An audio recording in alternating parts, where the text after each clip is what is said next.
Hi, I'm Gandalf Clark. I'm Ellen Clark. And we're the Clarks. Hey everyone, I want to talk today about Eurovision, the song contest. This is my first active Eurovision. I've had a few times when I've just listened to the songs that Ellen's played for me, but I'm actually watching it with Ellen this year, which is really special. I think I know who's going to win, although they're not currently on the app for some reason. Europapa has over, what was it? 25 million views? Was it more? I think it was more than that. I thought it was 25 million. It was more than that. 37 million? No, it was in the hundreds. Hundreds of millions. Oh, hundreds of millions. It was like 300 million people viewed it or something like that. On YouTube. On YouTube. As of last night. So, that's the thing. There's something wrong with the Eurovision app. I don't know what's going on. I'm sure they didn't drop out because it's a really good song, and it's not in English, but it's on the video you get the translation and everything, and it's really cool on YouTube. But it's the Netherlands, and for some reason it's not on the app. I don't know why it's not on the app, other than possibly an attack, maybe by Anonymous or something.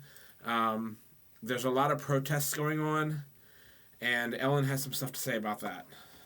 It's 25 million views, I just checked. Oh, was it 25 million? Okay, I thought it was more than that. Yeah. But that's the most views of any Eurovision song, like, ever, right? I'm not sure, but it's a tremendous amount. The other songs have like 5 million or 3 million or 2 million. But we're pretty sure that's the projected winner of tonight. But we want to talk particularly about the protests and the politics surrounding Eurovision this year. Apparently Emma has something to say about it too. Eurovision, first of all, has always had politics. Two types of politics. Value politics and country politics. So let's talk about that for a second. Value politics have to do with things like gender identity, LGBTQ, things that you talk about with your family, what we call kitchen table politics, the really important politics that you talk about before you marry someone, the politics that you talk about with your family and friends, the economy, things like that are really super important to your family. And that's okay at Eurovision because those are things that are really important to everyone, like rising gas prices. Which, by the way, has nothing to do with who's president. Yeah, it doesn't. It has to do with the people who control the oil. Stop blaming Biden for the gas prices. Yeah. Don't even blame Trump for them because it has nothing to do with them at all. Right. The other type of politics are country politics. Now, those are politics that have to do with the countries. And let's keep in mind that these politics are decided by the leaders of the countries, okay? Now, examples of that are what's going on right now with Russia and Ukraine, what's going on right now in Gaza, what's going on with the simple Biden versus Trump situation. That is a country politics, okay? Those are the things that are not allowed at Eurovision, okay? Now, I'm going to set you guys up with some backstories. Now, these types of country politics have always been banned, and there's been different people who have spoken out about them. One of those people has been Madonna, and we've always known that Madonna has always been there speaking her mind about country and value politics. And at one time, she got in trouble speaking out in Eurovision about these politics, in particular, Free Palestine. Now, I want to tell you also that when it comes to value politics, it's really cool because Eurovision is one of the safest places for people who are creatives to really express their identities, their value identities. A trans person has already won at Eurovision, which is amazing. There's one place in the world where people can be themselves. For some reason, that's reminding me of your friend that got the Woman of the Year award from, who was Ron it? DeSantis. Ron DeSantis. Yes. And she's trans. My friend Ashley, who lives in Florida, won a Woman of the Year award, Women in Business of the Year award. And she got it from Ron DeSantis in Florida. So it's apparently he didn't know she was trans, because he never would have given it to a trans person, because he's an asshole. Yeah, so that's an interesting thing. Also, a gay person has won, and a drag queen has also won in Eurovision. So Eurovision has been a beautiful place where people, no matter who they are, women, men, gay women, it does not matter what your sexual identity is. You have a chance of winning. You have a chance of showing who you are. And you're going to be judged on the content of your song, your performance, how it's executed on stage, and how you represent your company. The visual effects on your country. The visual effects on most of these songs are amazing. Yeah. And so that's what's important to us. It's important to us every year. This is an opportunity for us to have between 30 and 40 brand new songs that people are competing, which stirs up creativity in everyone and gives us all a way to be healed by love. You know, there was an interview that just took place yesterday asking Eden Golan of Israel how she felt about the protests that are going on during Eurovision. And she said, you know, we're all here for the same reason. We're all here to, represent our country and give our music to the world. And they said, well, what do you think about the security? And she said, well, that's what they're here for. They're here to protect us, and they're here to protect the participants and also the viewers. So Eurovision has always been political.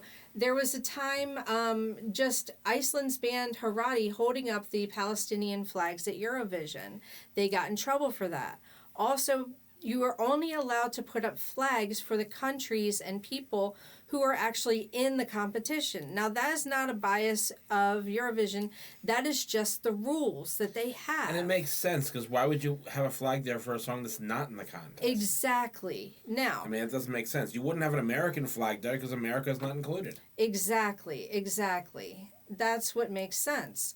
So now let's talk about this situation that we have going on with what happened last year in Russia and Ukraine. Now, a lot of people were upset about Russia being in Eurovision, and they decided to not have Russia in Eurovision. Well, let's talk about that. First of all, Russia attacked Ukraine, okay?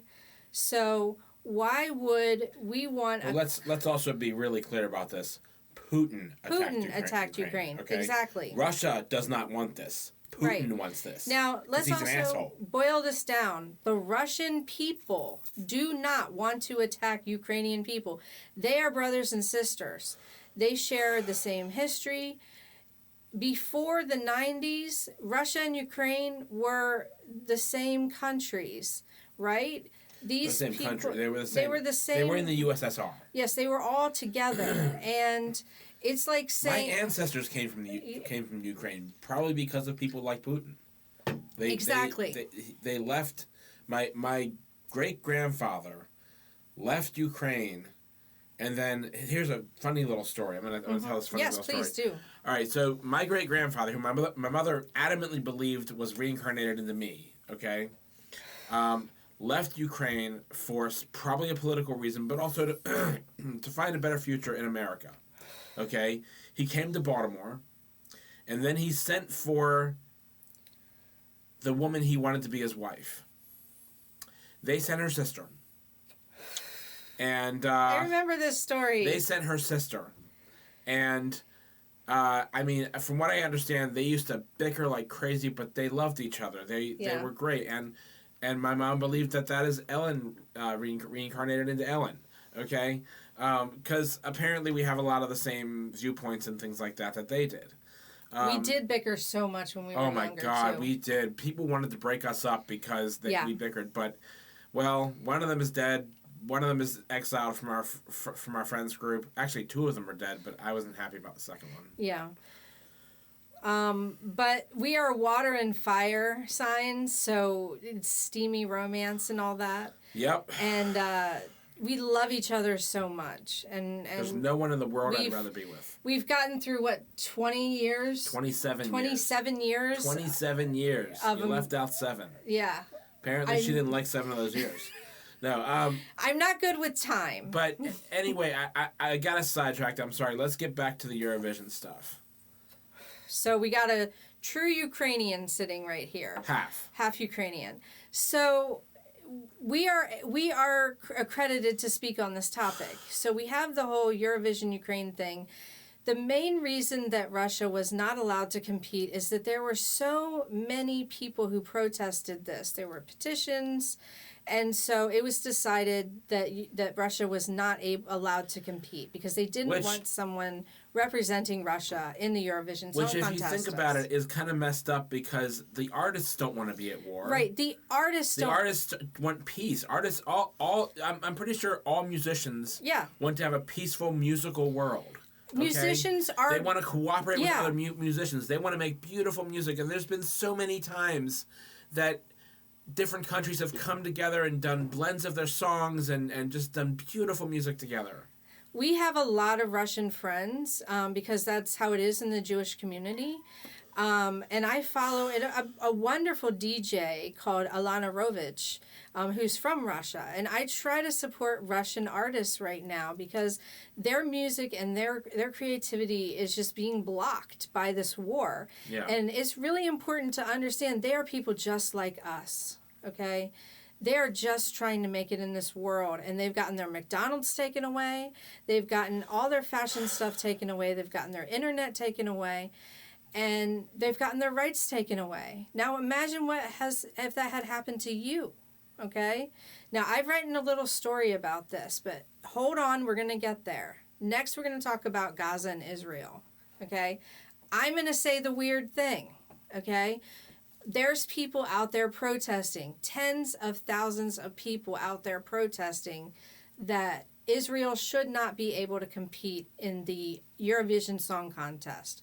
You already know what we believe about Russia. We already believe Russia should be there. Just like the Russian Olympics, they should be able to compete in the Eurovision Song Contest. Ukraine is there. Russia should be there, okay? So we believe Israel should be there, okay? We also believe that Palestine should be its own state. I actually visited there when I was 16. I went to Israel for 2 weeks with my family, and I'm going to put it out there. It was the worst 2 weeks of my life, okay? I am a peaceful person. I hate violence.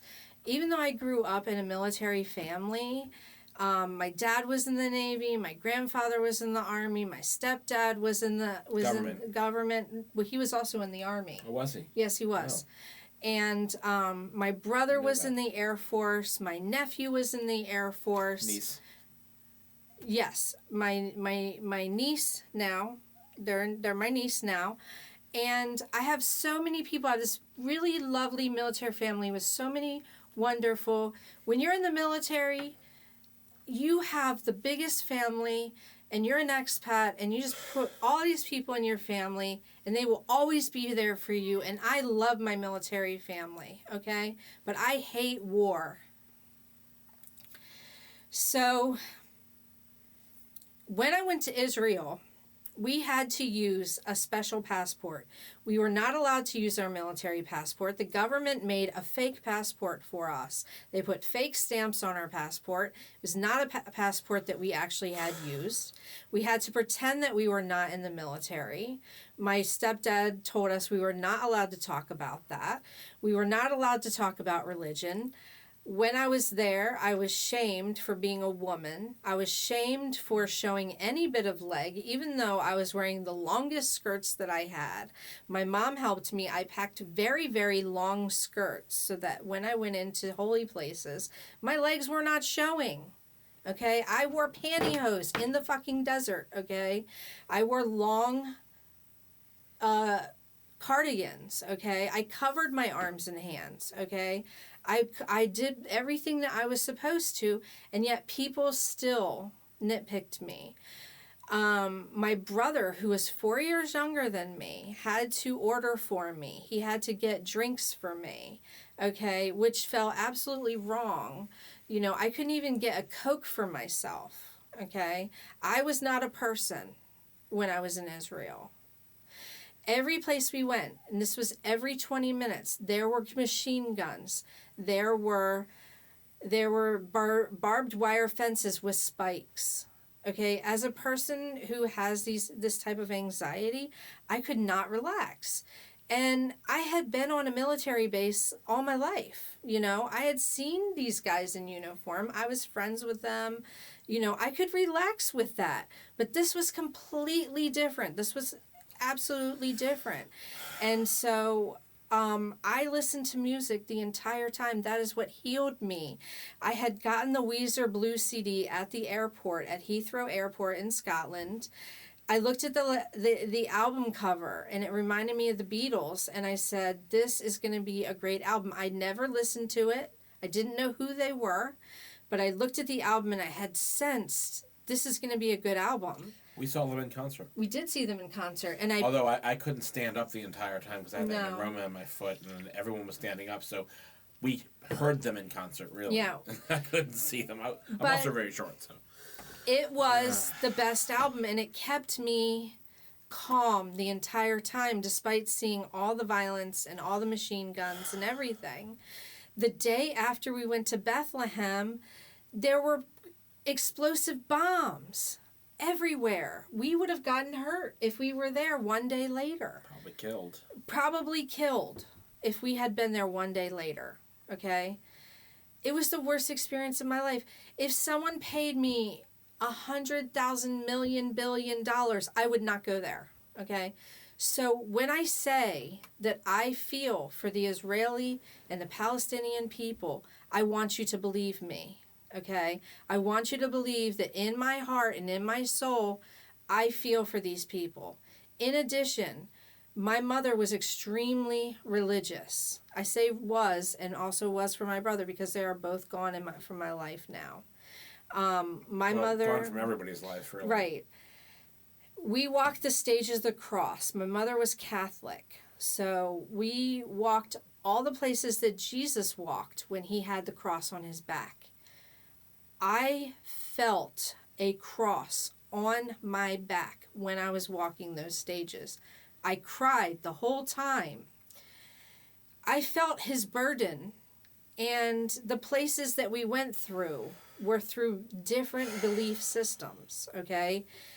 The people who live there, Muslim, Arab, Christian, Jewish, they all were getting along in these places. They were working together, selling people things, okay? You need to understand that it is the government doing this. It's all the governments. It's always the it's government. the governments and terrorist organizations, basically. Right. They're the ones who want war. They're the ones who want to fight. Those are the people that you're rightly upset with. It's not the actual people. The Russian people don't want this. Right. North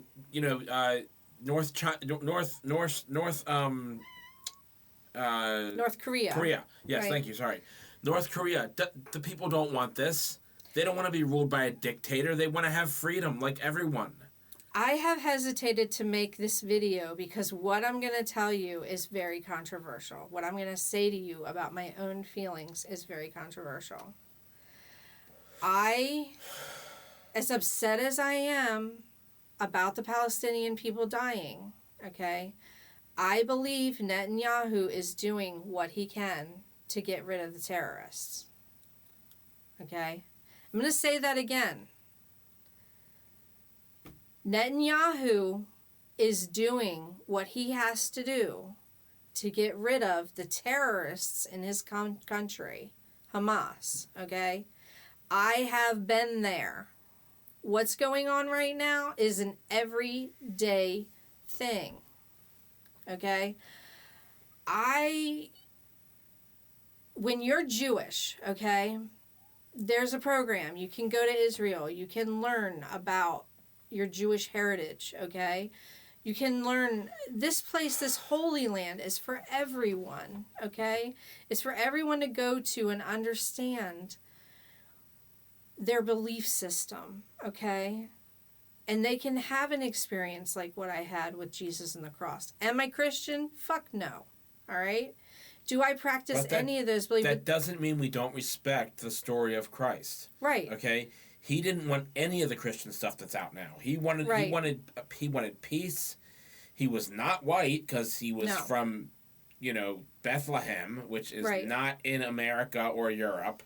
Right. Okay? My mom was very Catholic, so I was raised under that. But my dad was Lutheran, okay? And the thing is that, I went to I went to Ireland during the Troubles, okay?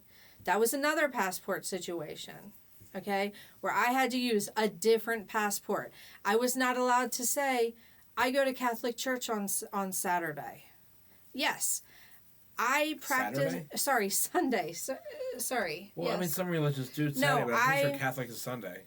I taught Bible study. I've done it all. Yes, I am a witch now. I'm a pagan, but my beliefs do take into account the Bible. In certain ways, it takes into account the words of Jesus, because I believe Jesus was a man of peace who was just trying to spread love across his part of the world. Now, here's an interesting thing, okay? Because you were raised Catholic. I was raised liberal Catholic.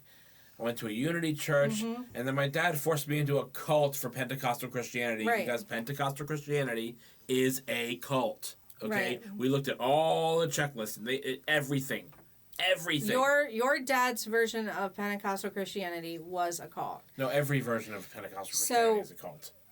But what I want to talk about here is that with Israel, okay, what they're trying to do is get rid of Hamas, which is a terrorist organization, like the Taliban, okay? I want to talk about Israel's entry into Eurovision. Before their song was accepted, it was not going to be accepted. Israel had to change the lyrics of their song because their song was called October Rain. And it was about October 7th and being attacked by Hamas, okay? So they are not for Hamas, okay? Their song that is in Eurovision called Hurricane used to be called October Rain. And here are the words. Writers of the history, stand with me. Look into my eyes and see. People go away, but never say goodbye. Someone stole the moon tonight, took my light. Everything is black and white. Who's the fool who told you, boys don't cry? Hours and hours and flowers. Life is no game for the cowards. Who does time... Why? You continue. Why does time go wild? Every day I'm losing my mind. Hold on to this mysterious ride. Hold on in this mysterious ride.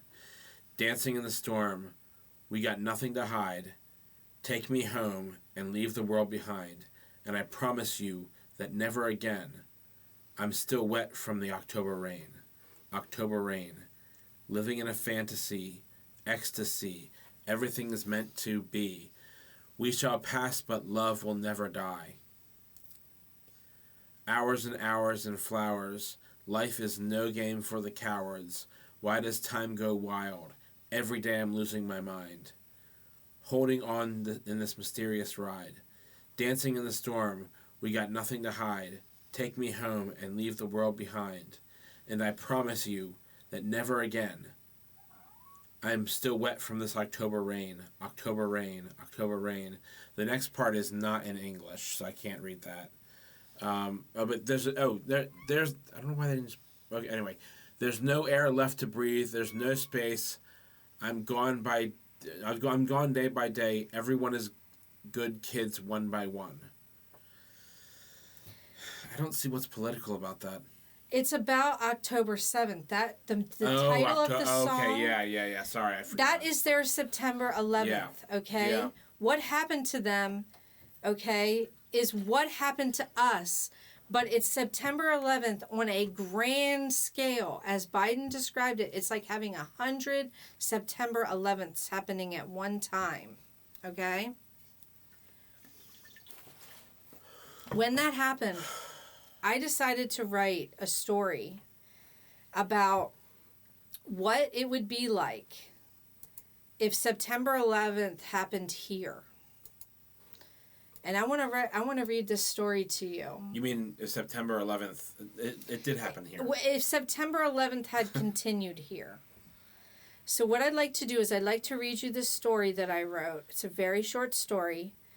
And I want you to understand the difference between what happened in Russia and Ukraine and what happened with Israel and Gaza. Okay? And so I want you, if you're American especially, to think about the difference of what's happening here. And Gandalf, I'm going to ask for your help by reading every other paragraph. Actually, I'm going to read the whole thing. You're going to read the whole thing? Yeah. Great. I know you're having a problem. So yeah, I'm dried out. I have sarcoidosis. Yeah, your eyes aren't working. And my eyes are not great. I have glaucoma. So I've got this. Gandalf's going to help me out here. Okay, so it's a diary entry. So we're going to start here in New York on October 31st, 2001. Our Supreme Leader has replaced Halloween with a 24-hour fast. Not that we have any food to fill our bellies if we desired. There's no escaping the WTC DMZ. President Bush does not know how to get anyone out. Instead, we are bombed daily. Air raid sirens make it impossible to rest and sleep. The Red Cross and United Nations have called for a ceasefire. But alas, the Taliban will not agree. They use us as their leverage for negotiations. Food is parceled out in such small amounts that we are left too weak to fight. So that first paragraph is about how they're stuck in a World Trade Center in a demilitarized zone. And I'm going to put all the words to this story in the summary. World Trade Center Demilitarized Zone, WTC DMZ, October 31st, 2011. People have been divided by their culture, race, ethnicity, and religion. Due to the ambiguity, sorry, let me start that part over again. Due to the ambiguity of my last name, I'm in a mixed section. Jewish friends of mine have been executed long ago. Christian friends are tortured for praying to Jesus. We must all pray in a warped derivative of the Quran. I have learned enough to survive. After 10 years of suffering, I wish I were dead. We have no permanent home and we run from safe zone to safe zone. Yet these safe zones are not safe. I'm the last surviving member of my family in the DMZ. I've made a crutch so that I can move more easily without my left leg. It's been infected more times than I remember. I've gone without food for months, so I could exchange my rations for antibiotics. Sorry, that screen shifted. We eat leaves and grass. So that's 10 years later. Okay, DMZ, October 31st, 2021. There is hope. This next year we may have peace over Ramadan. Military leaders around the world are preparing to donate millions of goods to us in exchange for peace. It is probably all a lie. I'm grateful I never had children. Escape has never been an option. I have heard that the United States president is black. I pray every day for the end of the occupation. As much as I pray for peace, I know freedom comes at a price. I'm going to let you... New York City, October 30th. No. Just explain that section. Oh, sorry. So that's also 10 years later. And at this point, it's called the DMZ Strip. And what I'm comparing here is that over Ramadan in Gaza, they had promised a ceasefire, but that didn't happen in Gaza. New York City, October 31st, 2024. We are free, yet the price I paid for freedom was heavy. Military camps have been set up to evaluate our injuries. President Biden is sending us to hotels across the company in tour buses. There was a time when I rode buses like these to visit New York. Now I don't know if I'll ever return. It's a good story. Thanks. So that's 3 years after the last one, and there's definitely a feeling of giving up on their country. So I wrote it because I want people to think about the fact that this situation can happen anywhere. It can happen, in your country. It can happen in the United States. And I just really want people to think about how different it is if a country attacks versus inside your country you're having a terrorist take over. Yeah. So as a writer, I wanted people to understand. And don't get me wrong, I also consider Putin to be a terrorist dictator. Right, but that's different. Okay. He has the power and might of a military. Yes, he does. Of a government military. Yes, he does. That doesn't make it right. Right. Might is not always right. In fact, might is barely ever right. Right. So the final thing that I wanted to share with you all is that there's many ways that people can protest, but the best way to protest is by being peaceful and not stamping out artists. I want to make a special call out to the artist of Israel, who's named Bambi Thug. They have released a cover of Zombie. I thought that was Ireland.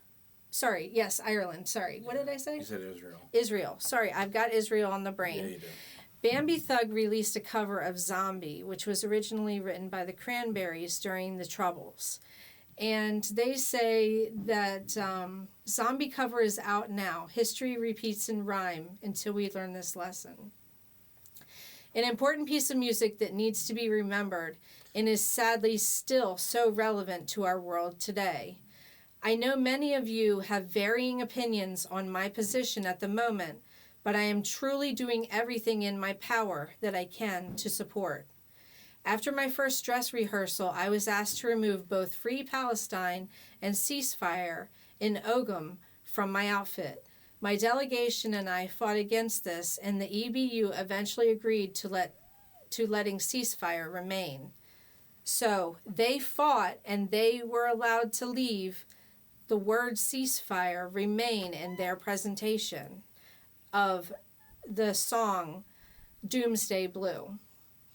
About an hour before my call time, I was informed that they had an internal meeting and ceasefire was no longer acceptable. And I didn't remove this. And if I didn't remove this, I would not be allowed on stage. I am pro-justice and pro-peace, and this will never change. I only hope that I only hope with a platform I can reach more people's ears. My heart and prayers are with the proud people of Palestine. # Eyes on Rafah.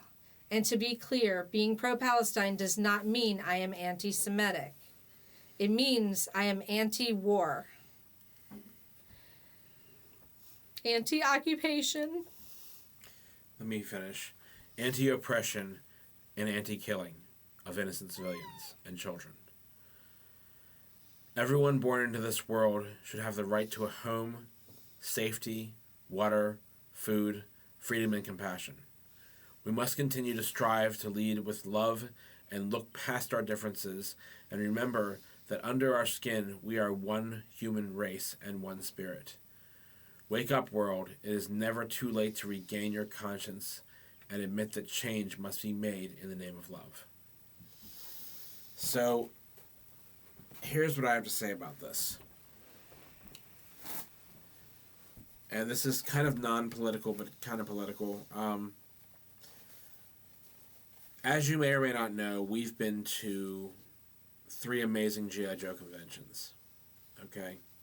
We joined communities before that and after that for G.I. Joe. Okay? And then it kind of mutated and turned into all kinds of toys and all kinds of things we were into. We went to NJCC. people say, and this is valid, but people say that it's important to appreciate our differences, and it is. But what I think is more important and what actually brings people together are our similarities. Okay?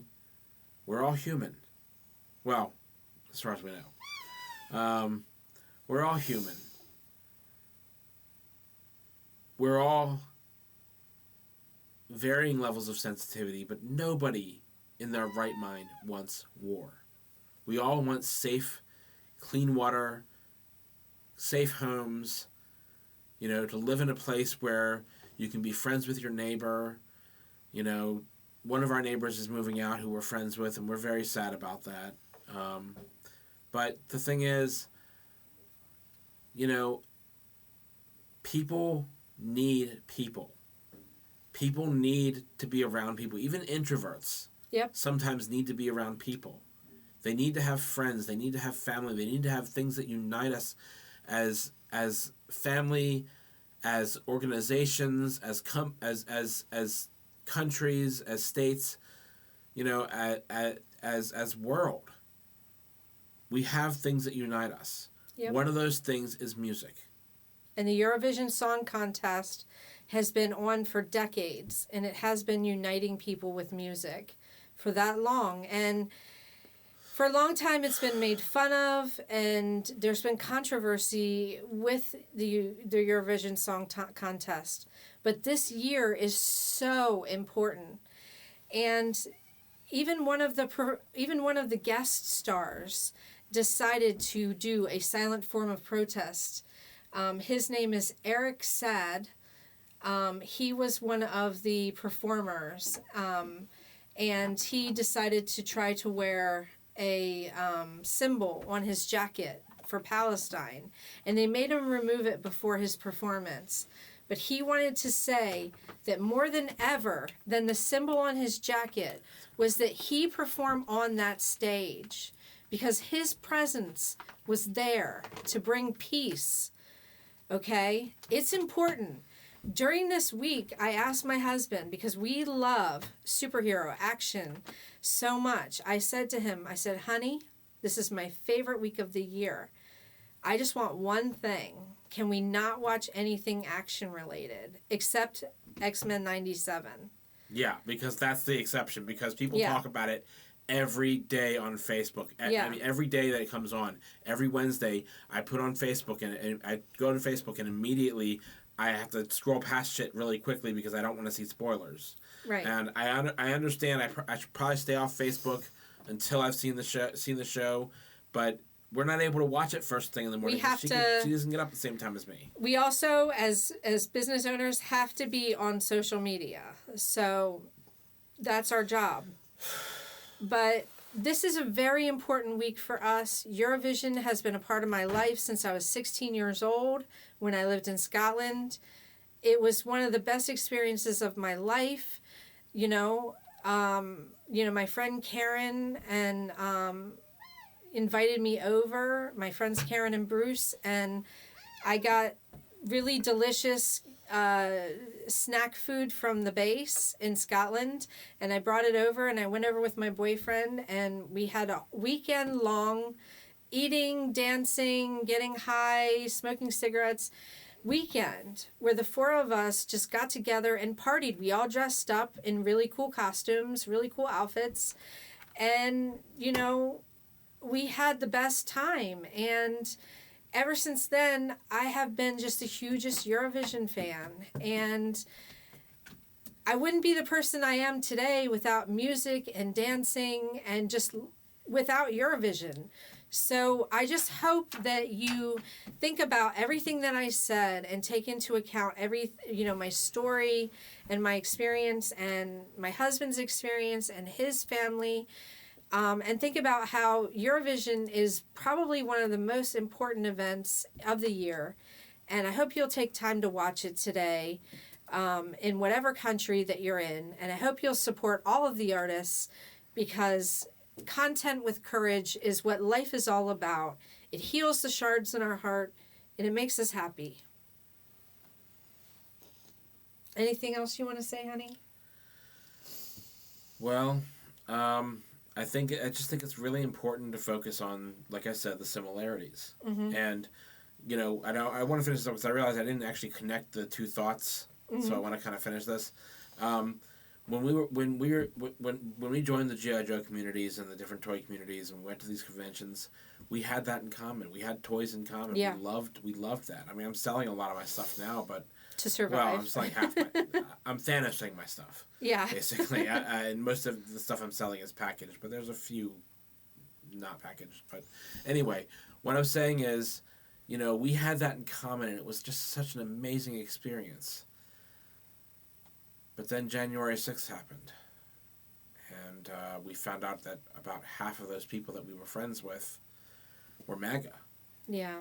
I mean, I've never blocked so many people on Facebook in my life as in 2020 and 2021. We just felt really unsafe. And we didn't want these people around because anyone who even says Donald Trump is not that bad is not a good person. Yeah. And is not someone we can be around. Okay? We can't let Magatron and the Republicans rule us. Okay? Yeah. We have to fight back. We have to vote.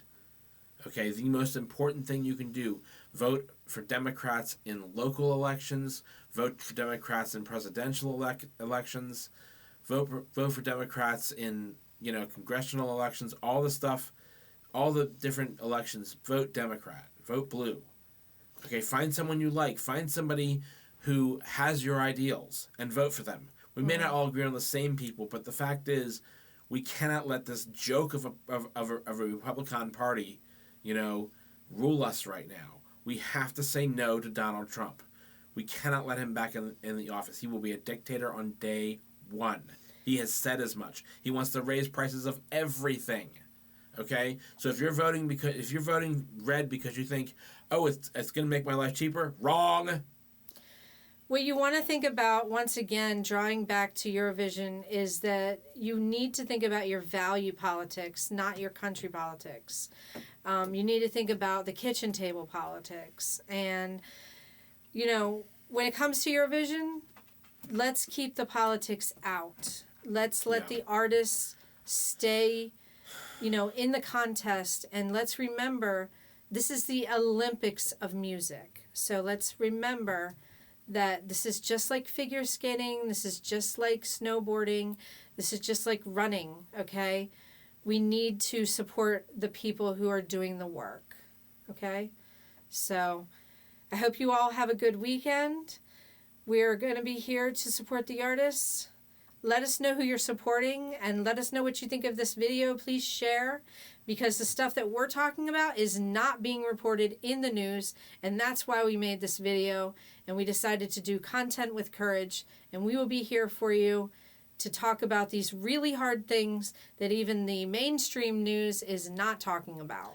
I was thinking about something too. I keep looking at our logo up here, and it says Battalion 13, let's do this. I think it should say Battalion 13 content with courage. Yeah. We also need to change the web address on there. Yeah. We need a new one. Yeah, we do. We definitely need a new one. But yeah, we evolve and change with the times. We have to. Yep. If you don't evolve, you die. Exactly. And or you vote for Donald Trump, which is worse than death. Yeah. So take care of each other, and let's all be united by the music. Bye, guys. Bye, guys.